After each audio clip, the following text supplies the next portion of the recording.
현대인의 생명을 위협하는 대표적인 질환, 암. 현대의학의 3대 암 치료법은 외과적 수술과 항암 대비 방사선 치료. 하지만 말기암인 경우 암 완치는 고작 20%. 첨단 현대의학도 암을 불치병으로 남겨놓은 상황인데 현대의학이 풀지 못하고 있는 불치병들, 그 해법을 면역력 강화에서 찾고자 하는 시도들이 새롭게 관심을 모으고 있다. 이런 가운데 산학연 협동의 면역 연구 개발은 경쟁력 있는 결실을 연이어 내놓고 있는데 과감한 투자와 지속적인 연구로 부작용 없는 면역 치료에 도전하는 우리 의료계의 변화. 천연 생약제에서 추출한 성분으로 만든 항암 기능성 식품이 국내에서 처음으로 개발돼서 이르면 이달 안에 시판될 예정입니다. 주용호 기자가 전합니다. 항암과 암치료 부작용이나 성인병을 예방하기 위해 개발된 기능성 식품입니다. 해모힘과 해바톤으로 이름 지어진 이들 식품은 생체 손상을 막고 조혈과 면역 증진, 생체 조직의 재생을 촉진하는 기능을 발휘합니다. 이러한 효능을 입증하기 위해 쥐에게 암세포를 투여해봤습니다. 암세포가 계속 전이되는 왼쪽 쥐와는 달리 기능성 식품을 투여한 오른쪽 쥐에서는 암세포 억제 효과가 나타났습니다.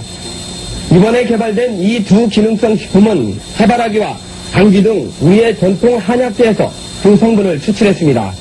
생명공학과 방사선 기술로 천연생약제를 조합해 새로운 복합 물질을 만드는 방식을 썼습니다. 각각의 성분들을 분리를 해서 그것의 각각의 효능을 검증한 다음에 효능을 극대화할 수 있게 다시 그 성분들을 재구성한 겁니다. 종전의 천연생리 활성물질은 항암 효능에 한계가 있고 독성까지 강했습니다. 하지만 이번에 개발된 항암 기능성 식품은 여러 성분을 조합해 효능을 높이고 독성은 없앴습니다. 이들 항암 기능성 식품은 원자력 병원 등에서의 임상시험과 병행해 이번 달 안에 시판될 예정입니다. KBS 뉴스 조용호입니다. 환자의 면역력을 탁월하게 높여주는 새로운 생약 복합제가 국내 연구진에 의해 개발됐습니다. 임상시험 결과 백혈구 회복을 높여주고 암치료 부작용도 크게 없애주는 것으로 나타났습니다. 최상원 기자가 소개합니다.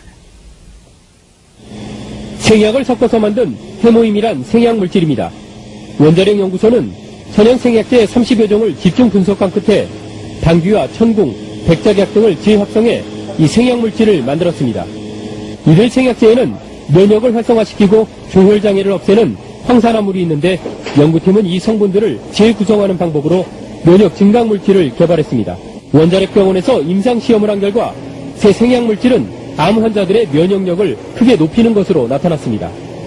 유방암과 자궁암 환자 각각 12명에게 새 생약물질을 복용시켰더니 모두 회복 속도가 60% 정도 빨라졌습니다. 특히 이 생약 복합제는 암치료에 따른 염증이나 구토 같은 부작용을 크게 줄일 수 있는 것으로 나타났습니다. 암 환자들은 치료를 받으면서 기력이 떨어져 문제가 됐지만 생약 복합제를 복용한 환자의 80%가량이 기력 회복에 큰 도움이 됐다고 답했습니다. 해모임을 먹은 환자들은 전신 무력감이 많이 없어져서 더 약을 요구하는 환자들이 많았습니다. 연구팀은 이 물질에 대한 2, 3차 임상시험을 거쳐 신약 개발에 나설 계획입니다. KBS 뉴스 최성원입니다. 한국원자력연구소가 정부 출연 연구기관으로서는 처음으로 기술 출자를 통한 벤처기업을 설립했습니다. 이번 투자는 금전이 아닌 기술 투자에서 연구기관 벤처 창업의 새로운 모델로 평가받고 있습니다. 대전에서 이정우 기자가 보도합니다. 천연 생약 복합 조성물인 해모임입니다. 한국원자력연구소가 중장기 연구개발 사업으로 개발한 이 생약 복합제는 동물 실험과 암 환자 임상실험에서 효능이 입증되고 있습니다. 이 물질은 임상실험 결과 면역세포 회복 증진과 염증 등의 부작용 억제 효과가 뛰어나고 방사성 치료에 의한 암 발생 억제 효과도 60% 이상 높은 것으로 확인됐습니다.